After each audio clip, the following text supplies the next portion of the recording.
Hello and welcome to the Hispanic Patriot Podcast, a weekly podcast broadcast live from a secret, undisclosed location here in the heart of the great state of Colorado. Here we speak the truth, the whole truth, and nothing but the truth. So help us God. My name is Nicholas Rasso, and without further ado, I present to you all our fearless patron, Hugo Chavez Ray. Give it up for the Hispanic Patriots, everybody! Hello, everyone. Good day, good night, good evening, good day. Wherever and whenever you're watching this. Yes, you could be watching from Australia, from down under, Oh my. or across the international date line. Whether you're throwing a shrimp on the Barbie or throwing anybody off a cliff, we appreciate you watching the show tonight. Absolutely. Well, listen, we're here for another great, exciting episode. We've got a lot on our plate tonight to discuss. We've got some election information. We've got some mayoral insanity in Denver and Chicago. We have in the FAFO segment of our show tonight, we have a interesting development about a woman who basically defended herself. And we got a special AOC meltdown for you tonight. You're going to love that one. You are indeed. We also have some interesting debates among conservative figures and lots of information you won't find anywhere else but here on Hispanic Patriot Podcast. So why don't you give us a like? And if you're not subscribed, you know you want to subscribe right now. Yeah, hit that like button, hit that subscribe button, and drop us a few bucks. Yeah, find us at our website and all the information as usual in the description below. All right, so we're going to open up tonight in Colorado. Of course, we had our election last week, a week ago Tuesday, but we wanted to bring you some data for those of you in Colorado. We wanted to share some data that has been compiled about the election and see how that went down and how it breaks down. So let's take a look at what took place. So in Colorado, we voted on some referendums and some local, some regional. But I wanted to share the Denver one because it had the biggest boondoggle of all, something called the Vibrant Bond, which is really a backdoor money grab by the Democrats that unfortunately they funded their campaign well, and they actually got some fantastic results out of what they put out. So we're calling this the election debrief. This was put together by a friend of mine, a member of our Denver County Executive Committee, Mr. Jimmy Smers, who's really, really good at putting data together. So we thank Jimmy for what we're sharing here. So in the 2025 Denver election, as you can see, the breakdown, Democrats and unaffiliated dominate the voter here in this district, and Republicans are lagging way behind. So right now, Democrats represent, or this is the voting turnout of what this is the total voters. Put that back. Okay, these are the total voters in the county. Okay, 483,592. And then we have inactive voters, 56,143. And that's broken down into Democrats at 40%, Republicans at 9%, unaffiliated at 48%, and some minor parties at 2.5%. But what's interesting here is the voter turnout. And if you look here on the graph on the left, you see the 30-year-old group turned out the most in votes out of the groups, out of the demographic groups. Then you go down to the 55-year-olds and then all the way up to the people in my age group. I'm not quite 80, but I'm in the middle of there, somewhere in there. But you see how the males and the females kind of break down. The blue represent the males, the blue represent the females, the red represent the males, and the gray area and down below represent the different demographics for blue Democrat, red. I'm sorry, blue Democrat, red Republican, gray unaffiliated, and green minor party. I thought you were going to say the grays are the transgenders and the greens are the various genders. Well, not. But what a total inversion. Young people and older people not. That's the opposite of how politics has always been. But this is out of the who actually voted, okay, in the election. So if you look at the age groups versus ballots issued, okay, you have the under 25 voted at 7,200 out of 46,000. Okay. The 25 to 34 age group voted at 36,000 out of a potential 133,000. And the 35 to 44 voted at 40,000 out of 102,000. So if you extrapolate all that, what that means is there's still a lot of apathy out there, especially in off presidential election years. And then you've got the 45 to 54 age group, the 55 to 64 age group, and then the 65 and above group. And if you notice, there's a big jump when it gets to 65 and above. Okay. And that's there's a reason for that. 65 and above are mostly retired. A lot of them are on fixed income. So they care about their government and what's going on. Whereas the younger people are kind of, they pay attention somewhat, but not really to a level that we would want to see from our young people, because the young people are starting to grow in the voting demographic, but they're not as well informed as the older folks. And the reason for that is because they're busy doing other things. And hopefully one of these days that proverbial alarm clock's going to go off on their head and they're going to realize that they need to pay attention to what goes on politically. Oh, well, let's not make sure that the older folks don't have any criticism here, too, though. But jokes aside, I think that older people, especially older Democrats, are also very stuck in their ways. Older Democrats will very unlikely to ever vote Republican. Younger people tend to switch parties more often. True. That is another factor to take into account. No, I can attest to that because I was a former Democrat. In my 20s, I was a Democrat. And when I hit my mid-20s, or actually when I finished my 20s, entering my 30s, that's when I switched, because a couple of things that were going on back then. We had the Nixon debacle that happened when I was around 25, 26 years old.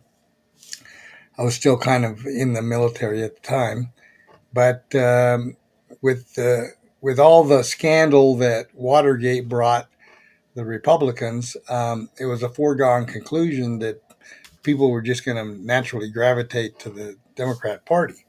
And in 1976, the race was between the Democrat, Jimmy Carter, and on the Republican side, we had the what was his name? I can't remember his name.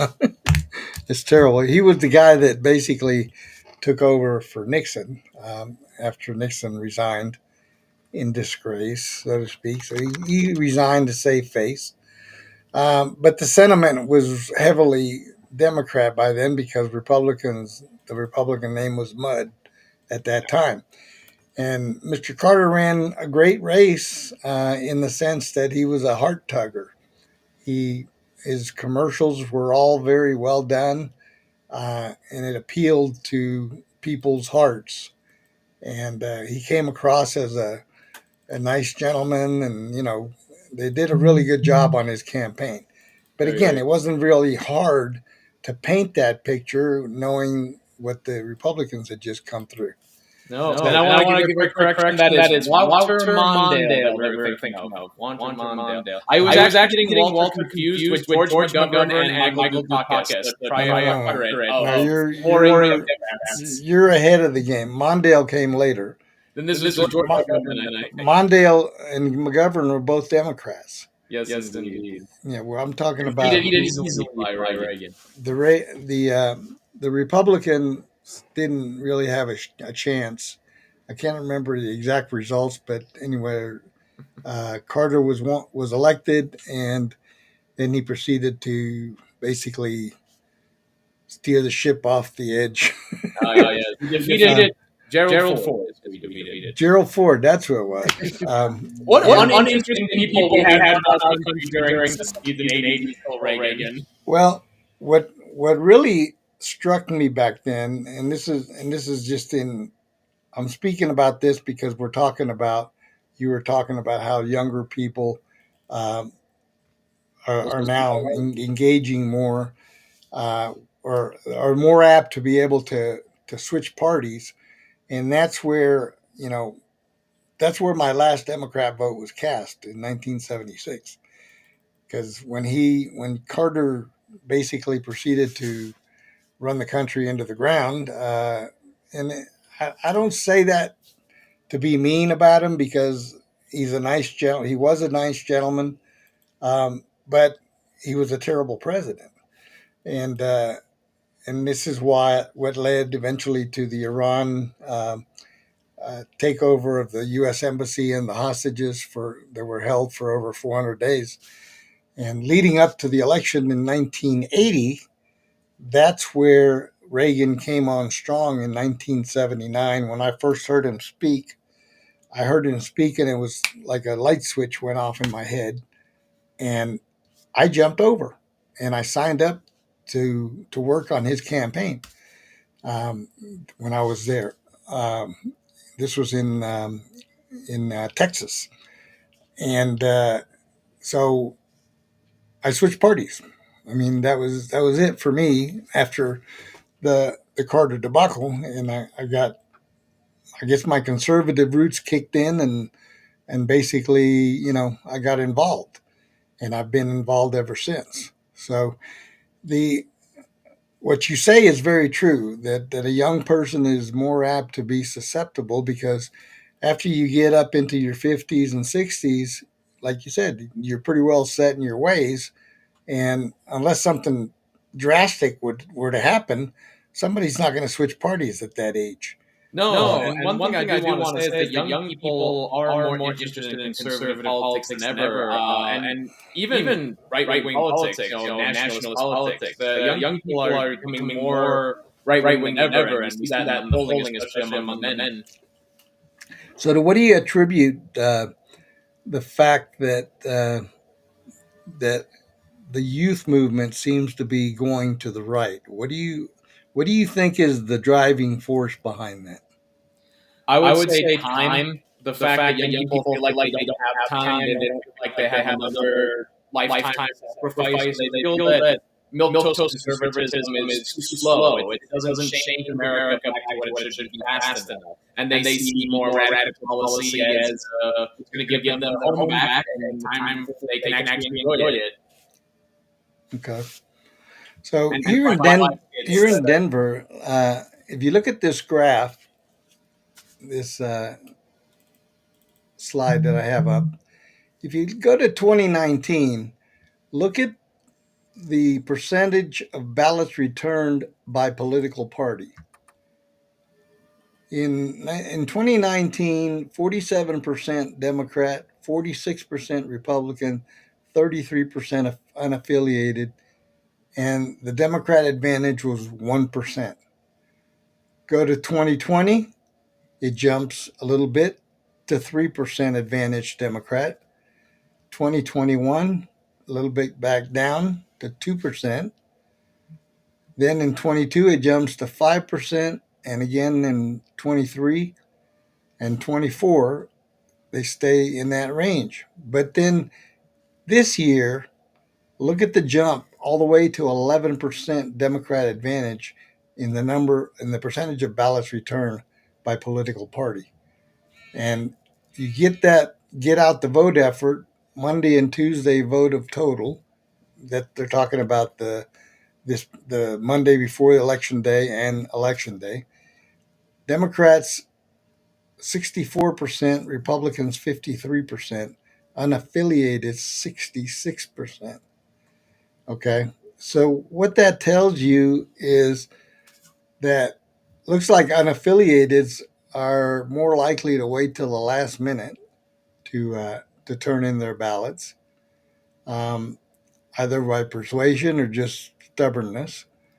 Republicans are at about a 53% rate, and this time around, because the campaign has been for Republicans to turn their ballots in early, so that we're not so far behind on election day. So that has been the strategy coming from the Republican side. So that's why you see the get out the vote effort for Monday and Tuesday election day is naturally going to be lower because Republicans made an effort to turn their ballots in as soon as they got them or within a week or two. They didn't wait till the last minute where we would enter election day behind by way too much to overcome. So that's a kind of a misleading stat. Don't read too much into that. I think it's good that Republicans were the lower of the three because that means that we turned our ballots in as soon as possible, as opposed to waiting till election day. And then if you look at the demographic, the breakdown between men and women, and we're not going to include the third gender in here. So, if you're looking for that, keep it simple. Yeah, if you're looking for that, go somewhere else. We're not doing that.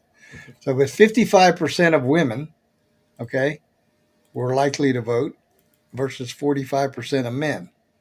And in this vibrant bond that we discussed like last week before or the week before the election, um, the question is it vibrant? And if you're a taxpayer in Denver, you're going to find out that it's not.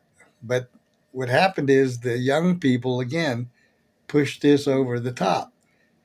Their bond issue is for $1 billion in bond, but it's going to require a $2 billion payback. Okay, so double what they said it would cost. It continues to prop up bad housing policy, didn't do anything for housing policy, and it's a blueprint for future drip campaigns. Okay, what that means is they're going to continue to tap into the heartstring type ads because what is the number one heartstring tugging uh, ad for Democrats? Do you know what it is? It's for the children. Of course. Okay, that's that's the one thing that grabs people's. Oh, it's for the children. Let's vote for it. You mean the children they're reporting? Yeah. Okay. So this is the breakdown of ballot issue 2E. Okay. 67% yes, we're for, and 32% against. And this has to do, if you look at this little graph, this has to do with the homeless. Okay. Um, what exactly it's going to do for the homeless, I haven't got a clue. I think it's going to do nothing for the homeless. And then referendum 310, which was the flavored tobacco ban that the city council had already implemented, and this was just a reaffirmation of the ban. Okay, and They double banned it. Well, they double banned it, but here's the deal. Again, this purports to be something good for the young people, right? The young people who are not allowed to buy tobacco to begin with. But what they're talking about is flavored tobacco. And by banning it in the city of Denver, it deprives the city of Denver of tax revenue because all the small businesses that sell tobacco products can't sell it in Denver. So guess where the young people are going to go to get it? They're going to go to neighboring towns and cities. They'll go to Aurora. They'll go to Commerce City. They'll go to Arvada. They'll go to, any place outside of Denver where they can get it. And then people say, well, they're not old enough to get it. Okay. Name one thing that's ever been banned that the youth didn't find a way to go get it. Okay? It's impossible to keep it from them. Somebody's going to go out of town, buy a bunch of it, and sell it to the young people here in Denver. So, and in the meantime, the city of Denver is deprived from the tax revenue that could have been gotten from the sale of those products. And a lot of young millennial, especially African Americans, can no longer buy Newports. I mean, that's tragic. I mean, I'm surprised they didn't cry racism legitimately. Can no longer buy what? Newports. Newport cigarettes? Menthol cigarettes. Oh, yeah. Yeah. Okay. So, anyway, this is a boondoggle. Again, just Michael Bloomberg, donated $5 million of his own money, okay, which is double the previous Denver record. And 1.5 billion was spent against tobacco, 150 million of it domestically. And so the question is, what's next? A statewide ban? Well, I don't know. They brought in marijuana, but, they're afraid of flavored tobacco. Okay. Makes no sense. Yep. So again, here we go. What they said, protect kids from big tobacco. What it did, it reduced city tax revenue by 13 million. It endangers hundreds of businesses and creates a redundant law that will require increased enforcement. 2G. What's terrible about that also is that small stores will be affected more than anything because bigger stores will simply take that stock and send it to places they can sell it. Yep. Very sad. Now for a little bit of good news.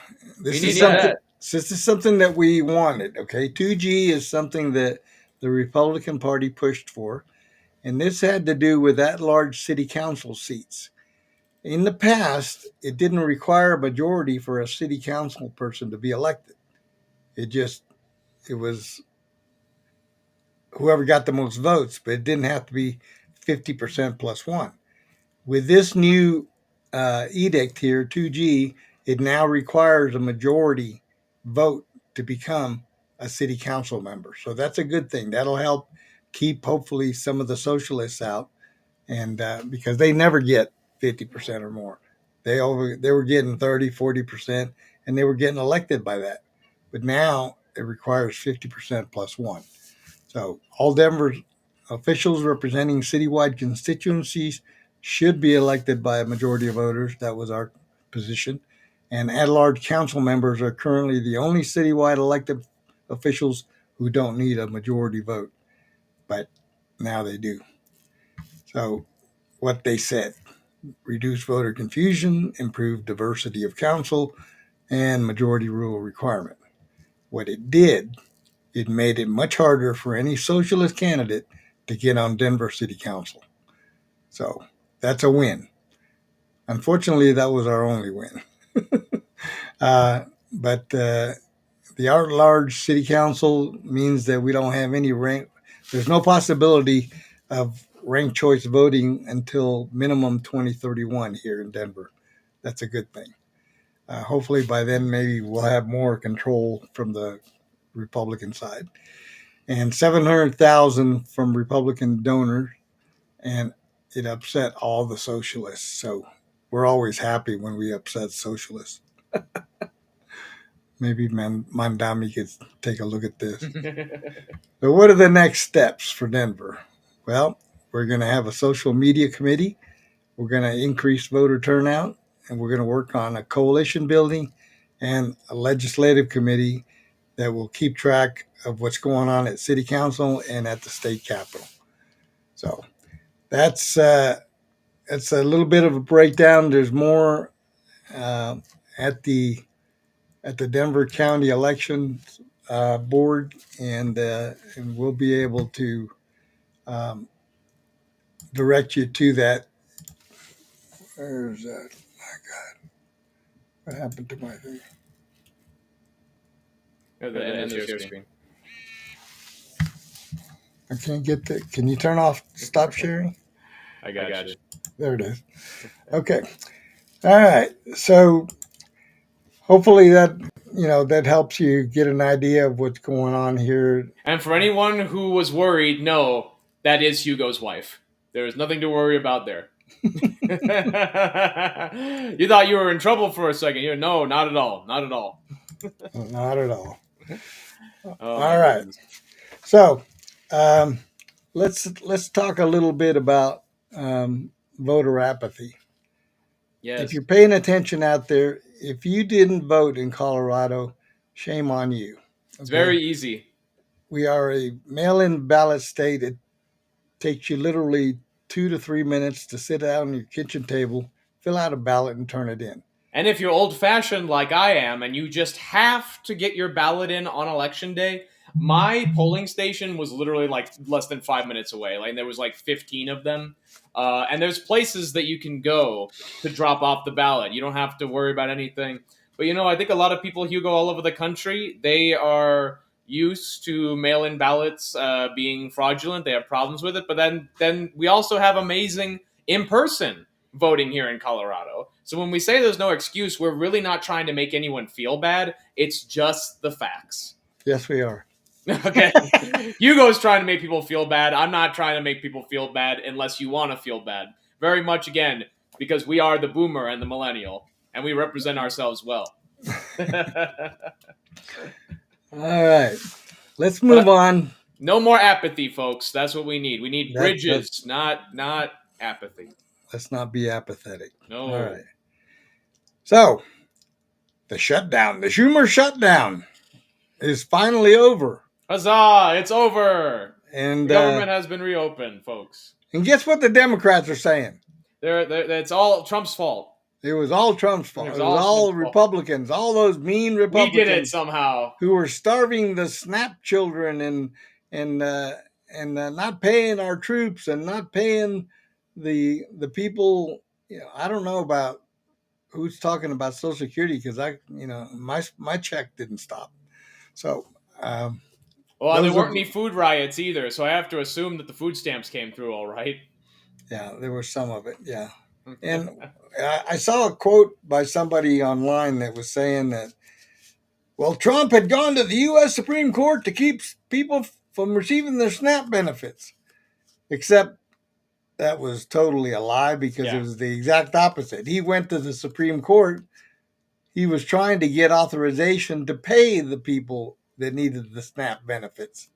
Because by law, during a shutdown, they weren't able to do that. But he wanted to find a way legally to make sure that the people that needed the benefits got the benefits. Well, and you have to think about it, folks, is that the Democrats benefited from things being bad during the shutdown.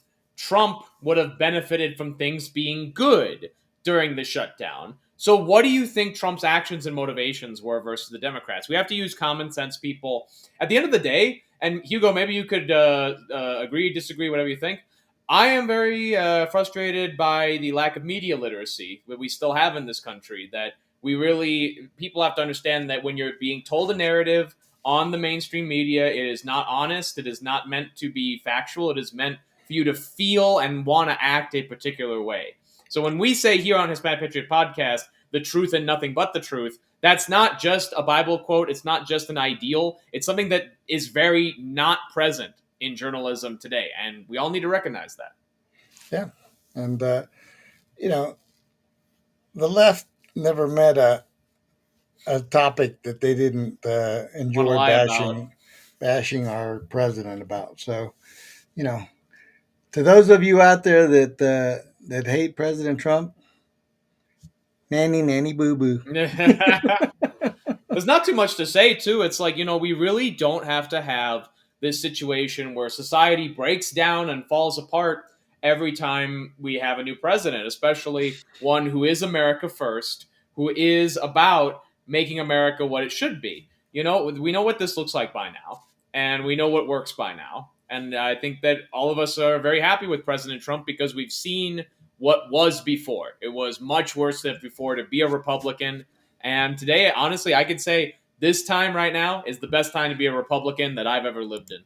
Yep. So let's look at President Trump ending officially the shutdown.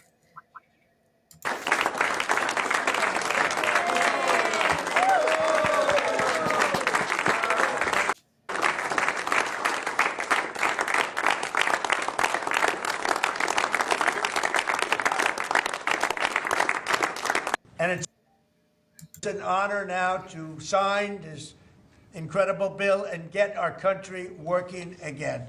Thank you. All right. President Trump ends the shutdown. Very Now, nice. the Schumer shutdown. Let me just be clear on that, because that's what the We should say, Trump reopens the government rather than ends the shutdown. I think that's how we have to say that. If you're a Republican, make sure you say Trump reopened the government. He did not end the shutdown because, frankly, it's the Democrats started the shutdown. It wasn't Trump's to end, but Trump did reopen the government. Because, Hugo, do you think the Democrats are really going to be back to work for our country, or do you think they're going to be at work trying to shut our country down again however they can? Well, we know the AOCs and the Crockett's of the world and the Schumers and the Hakeem Jeffries and all the clowns on the left are going to continue their relentless attack on the president and all things conservative. So, Well, that might be true, but Hugo, I have a sudden burst of anger that I want to share with our viewers because I know a lot of people who are on food stamps. I know a lot of people who rely on welfare, and these people want to become richer people. They want to become people who are self-sufficient, and the amount of fear and anxiety that these Democrats who shut down our government created by literally fear-mongering to people about their food stamps, that is something that really makes me angry, because that is not what these people needed, is more frustration, more anger, more anxiety. The amount of things that these Democrats have created by their unnecessary chaos, it really makes me angry. These people don't understand how much real pain they inflict on the American people. yeah, and well, we can only hope that translates into votes next November It in has the to. midterms, because I hope people don't have short memories, especially those who were directly affected. Oh, They should know the truth. It wasn't the Republicans that shut down the government. It was Chuck Schumer and his band of merry clowns. That's who shut it down. That's who kept it shut down. And then finally, there was enough group on the Democrat side, and a total of 8 Democrats came on board with the Republicans and finally said enough is enough. And there's also a report that there was about 7 or 8 more that didn't vote, but were prepared to vote if necessary. Well, So, and that's the thing is that they broke after the elections. They wanted this shutdown to hurt through the election, and once the elections were over, the shutdown could only hurt them going forward. So these people, we should not think of the Democrats who switched over as good people or the good Democrats, because that's not what if they were good Democrats, they would have joined the other 2 who were going to vote to open the government before the elections in November. These people are just as opportunistic as any other Democrats. Folks, you can't rely on a Democrat to push Republican policy. You need Republicans. Remember that next year. yep. And speaking of Democrats, here in Denver, we have a really, really mentally challenged mayor. What a shame. He's a progressive. Our mayor isn't much better. Yeah. No. Well, a lot of mayors around the country aren't much better. We're about to get into that. As we're going to see. But let's listen to this little short clip from Mayor Johnston of Denver. This one's hilarious. What affordability looks like here in Denver. Today we opened 128 units of affordable housing here. Let me show you what this means. This means both workforce housing. So if you are someone that's a teacher, that's a nurse, that's a firefighter, looking for a place to work and a place to live, you can live here. If you're looking for permanent supportive housing, that means you might be someone who's coming out of corrections or coming out of homelessness and needs some supportive services as well. You can.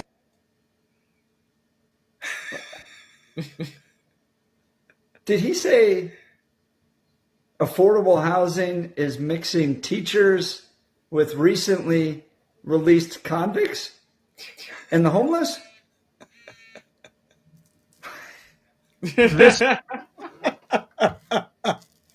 Yes, folks, you heard that right. This is what this is what they purport to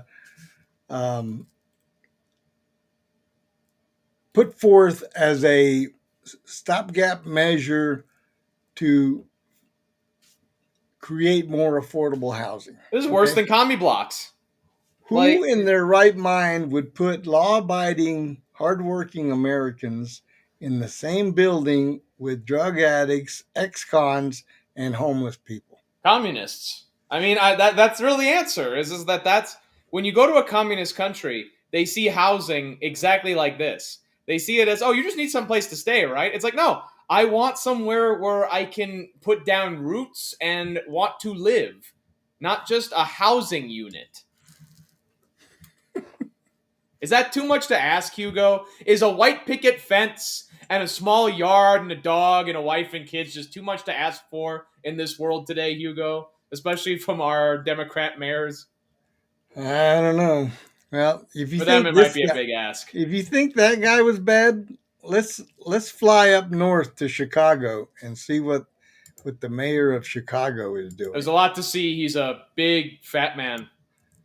No, you're mixing him up with the governor. Oh yeah, that's true. The real mayor versus the fake mayor. Yes, let's listen in to Mayor Brandon Johnston. You know, the full breadth of what happened on Tuesday, right? You saw every single wing, if you will, of our party on full display. You know, but you most of all you heard people speak to the core issues that this country has to rally around. We're working to build the safest, most affordable big city in America.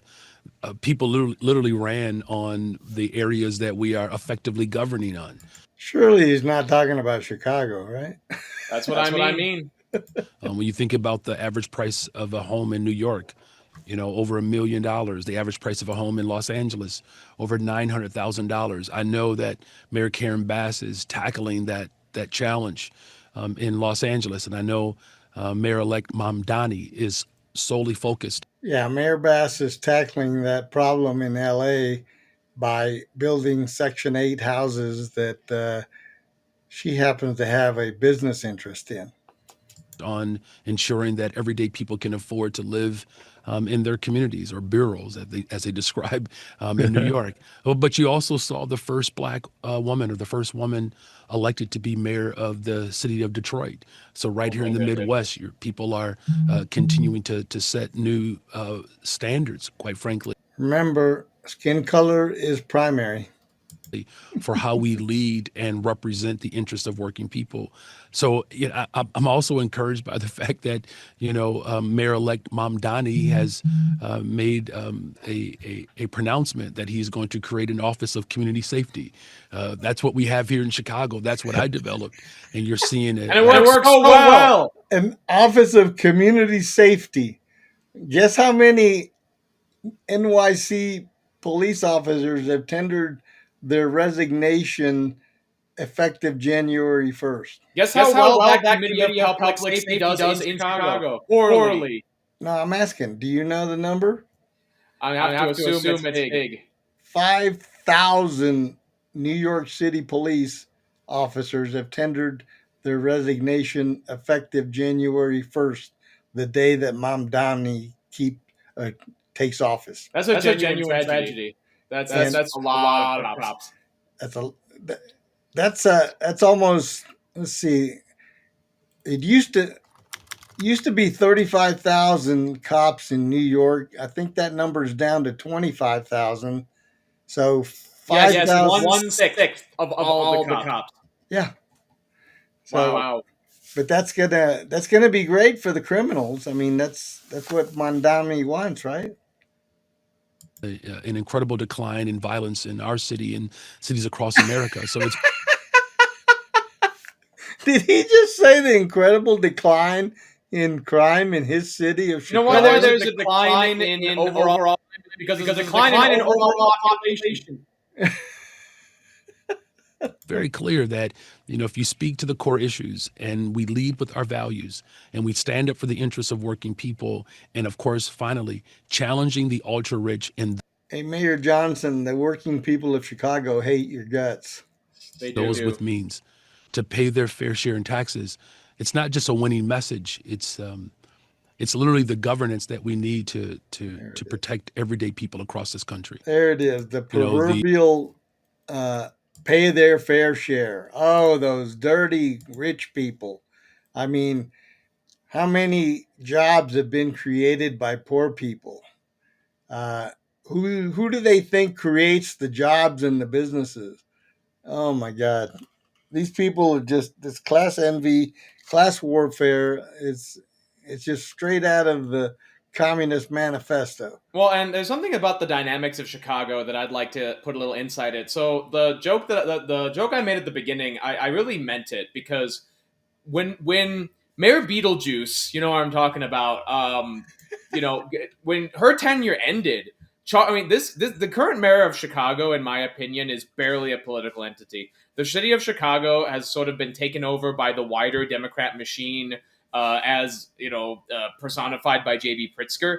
Chicago used to be kind of independent in terms of like Democrat policy, but now they're going to go the same way as New York and LA, and Chicago is going to lose all of its unique identity that it had, even as a Democrat crap hole. Like that's very sad that the last vestiges of Chicago culture is dying along with New York culture. I think you'll see this, Hugo. The great American metropolis culture is really dying, and I think people are trying to return to a more rural, more, non-urban type of existence in America. I think we see that, and I think that's why so many young people want to have land rather than condos. Yep. So where's Al Capone when you need him? Yeah, really. Fun fact, the first Chicago machine was not Democrat. It was Republican, allied with Al Capone. This is true. That's when the city was really nice, actually. All right. It was rough, but it was nice. That's a good segue into our FAFO segment of the day. Oh, man. And this little story is both heartwarming and a shot heard around the world, so to speak. Let's listen into this. Supply store in Compton over the weekend when a customer shoots and kills a man inside the store. A man walks into a beauty store in Compton, gropes a woman, threatens to kill everyone until one shopper decides she's not dying today. The investigators say a woman opened fire trying to protect other shoppers. She wasn't a cop, she wasn't security, just another woman out shopping until the nightmare started. Sheriff's investigators tell us that man allegedly walked into the store and groped a female customer, proceeding to throw items at the staff while claiming he could kill everybody. He grabs her, starts throwing bottles, screaming he'll kill everyone.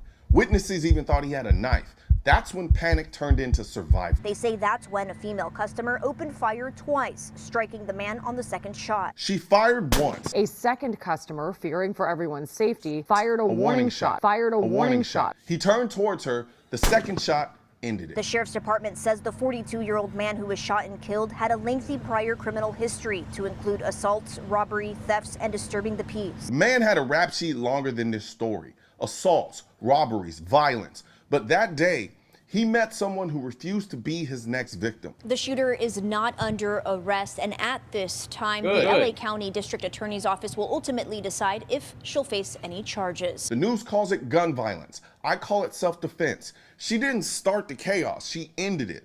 What would you have done? That wasn't a movie scene, that was Compton, California. A man walks into a beauty supply store, gropes a woman, threatens to kill everyone, and ends up on the floor.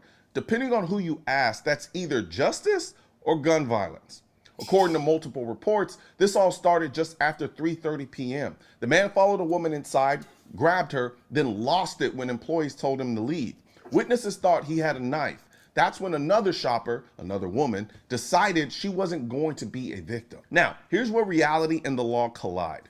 She fired a warning shot. Legally, that's almost always a mistake, because prosecutors don't see warning, they see intent. But when someone's threatening to kill you and everyone around you, You don't have time to think like a lawyer most of the time. You think like a human being trying to survive. This guy wasn't new to violence. CBS LA confirmed he had a long rap sheet: assault, robbery, theft, disturbing the peace. This wasn't a misunderstanding.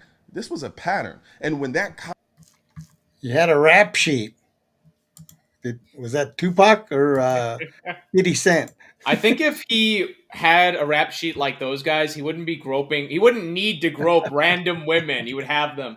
But the thing is that this is like this. So I think people have to understand something. Criminals usually do not leave or exit society by going to jail or by, especially crazy people. I don't mean rehabilitatable people. I mean crazy people who are never going to be rehabilitated. This is how they usually exit society. They don't exit society any other way. I'm going to keep it very clean on that. Sometimes problems are ended permanently, especially in working class environments like Compton. And what can we say except you're welcome? Straight out of Compton. Exactly. That is straight out of Compton. Straight up. It's New York. It's freaking Compton. It's Chicago attitude. We know how to take care of problems, or at least we used to, in American cities. And the fact that they were dangerous and you could die in them, usually you would only die in them if you were a terrible person that would be the kind of guy that would walk into a beauty supply store and grope women. When we say sometimes problems solve themselves, we really don't want to say that in the past tense. We want problems to continue to solve themselves. You got to be a little bit loose up here to do something like that in Compton. A little bit. Compton is gangland, man. People are armed to the teeth. Yeah. And that includes the women. So especially the women. Yeah, especially the women. All right. Let's segue into some, shall we say, national highlight. Our very own AOC, the Latina communist. Let's see what she had to do. We do not claim her. We do not. We claim her as Looney Tune, maybe. As a dependent at best. Meltdown.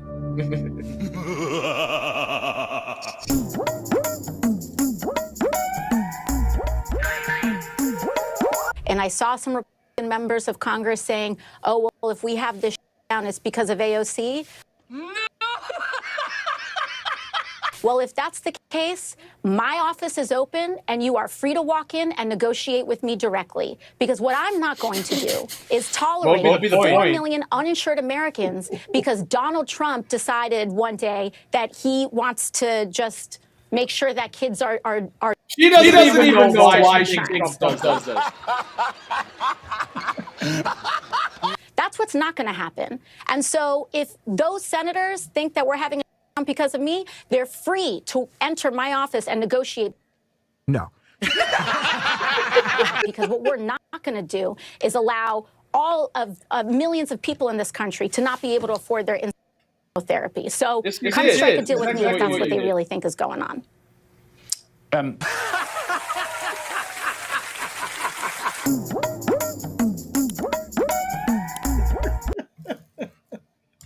Oh my goodness. And there you have it, your AOC meltdown of the day. Oh my God. Lady.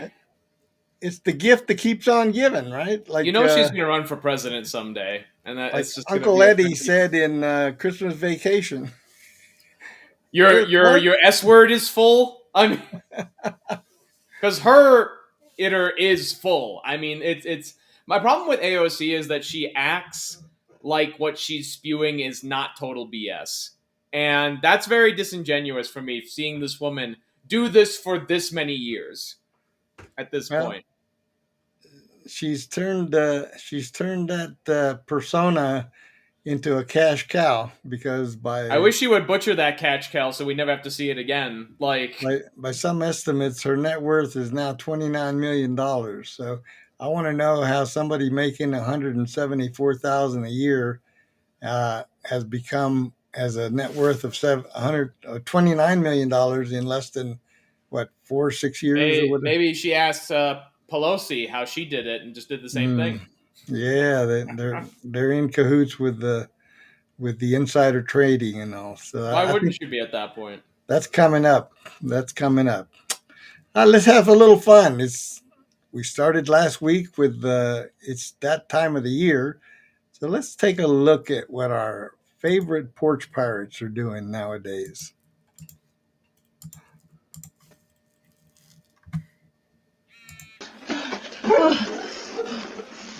Is she desperate? Heavy.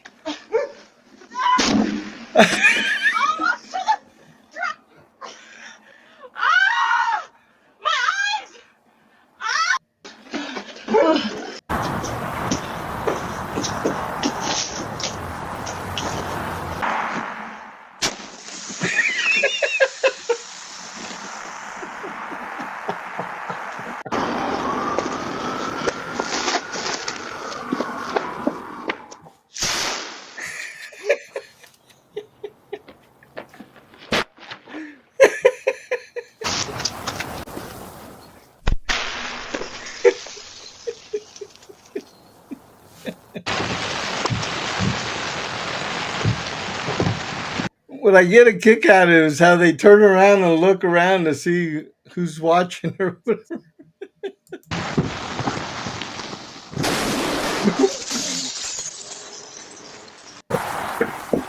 There's some Middle East countries where this goes a lot.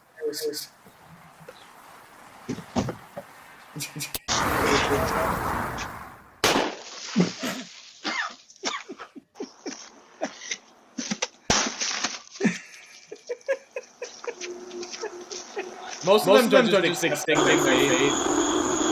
Like, yeah, this happens.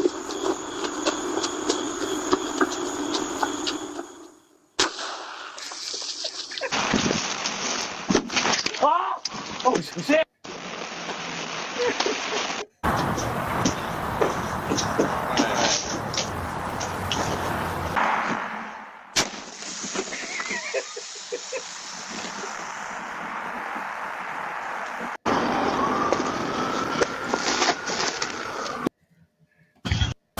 Okay, nobody.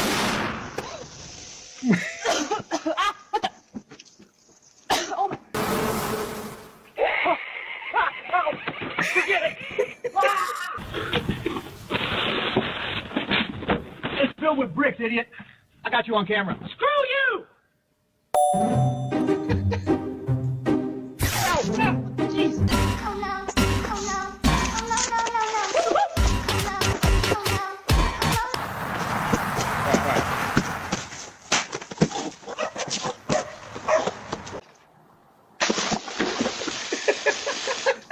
It's just a prank, bro. I don't care. Get off my property. Oh! Ah, come on! Oh, come on. The way it makes me feel, infection. Hey, what do you think you're doing? What the hell? I can see you, Jason. Huh? Smile for the internet. Bye-bye, package. Hello, Mr. George. How much you pay for the...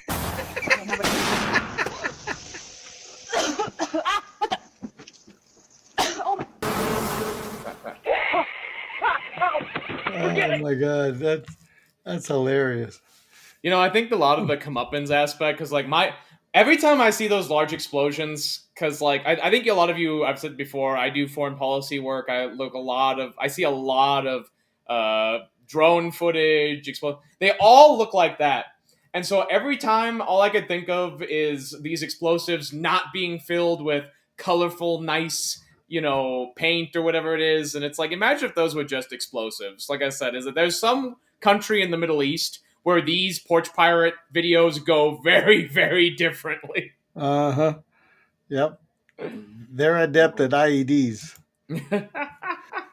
Now, this next segment, I got word that Mr. Hakeem Jeffries has not been very happy with all the hilarity taking place at his expense. So let's tune in and see what he has to say. But we will not be intimidated. We will continue to show up. Stop this. Stop making fun of me. I don't consent. No. Stop with the sombrero bit. It's not funny. Very, very funny. No, I'm not doing this. You can't make me. I refuse to participate. My body, my choice. my body, my choice.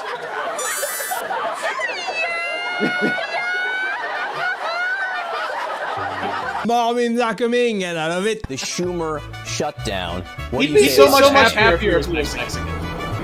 Senator Schumer, can you hear me?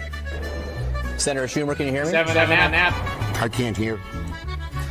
I don't think Senator Schumer can hear me right now. Maybe the government shutdown included audio on Capitol Hill. Into a shutdown because Republicans refuse to work with us to deal with the healthcare crisis that they created. Donald Trump and Republicans control the House of Representatives, the Senate, and the White House. I myself am trans. I'm trans race. I identify as a Native American from the tribe of Retard Ho, descendants of the Navajo. The next time you have something to say about me, don't cop out through a racist and fake AI video. When I'm back in the Oval Office, say it to my face. What would you do, though? I mean, That's a red line. what's the red line, though? I mean, I know we have this. It's a red line. It's very clear. First of all, I think that the so-called Homeland Security spokesperson is a joke. They know better than to go down that road, and it's been made loudly.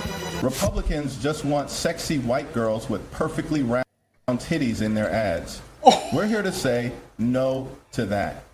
Democrats no wonder they don't want immigrants. And we want representation, Terrible. you know, Absolutely maybe some terrible. non-binary Latino midgets, maybe a couple of fat shamikas eating fried chicken and fighting at a Carnival cruise or a Waffle House, or some shit like that. Just any ugly people. If they're too ugly to go outside, that's our people. President Trump has done subsequent to Monday has been unhinged and unserious. Just after midnight here in the United States Capitol, Donald Trump and his corrupt Republican cronies have officially shut down the federal government because of their unwillingness to protect the health care of the American people. By the way, that is a real Mexican song, by the way. If you actually search annoying Mexican song on Google, that is the song that comes up. Want to make that very clear. Oh my goodness. But this is like the real thing is that they genuinely dislike these memes, and this is working class humor, people. This is our humor, and they're just realizing that they're showing everyone that they don't like it. They don't understand us. Yep.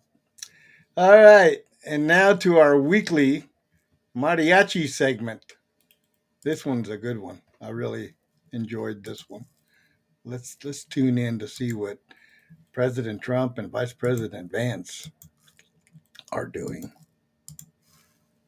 Oh!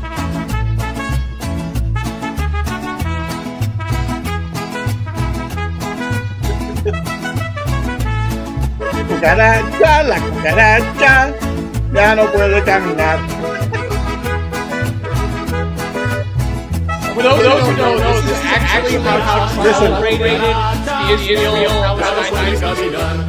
Porque no tiene, porque le falta marihuana que fumar. La cucaracha, ya no puede caminar. Porque no tiene, porque le falta marihuana para fumar. My goodness. You know, I think if they could actually have some, they would chill out a little bit, because these guys have had no chill during this whole shutdown. It was their shutdown, and they cried if they wanted to, I guess you could say. I sent this to my sisters in Peru, and they said, "Que feo!" My one sister said, "I don't know who those people are." Thank God. Can you imagine that? Can you imagine the peace and joy of not knowing who those people are? You know, I'm sure that I want to say this, that there are people in other countries that are politicians that get the kind of attention and hate, I guess you could say, in America, but it's nowhere near the same level, because honestly, this is sad to say, our politicians are more clowns than most other places in the world. It's very sad, but that's why we got to stop rewarding bad behavior from these Democrats. It's always them who embarrass us as a country. All right, that brings us to the word of the day. Word. And the word is sagacious. What does that mean? It means having good judgment and being wise, which we recommend to our Democrat counterparts. So be sagacious, Democrats, and we will be back next week. Same bat time, same bat channel. Thank you for tuning in tonight, folks. We know that you're out there. We enjoy your company. And remember to join us again next week. Absolutely. We appreciate seeing you guys. And God bless America. God bless America. God bless you, folks. See you next week.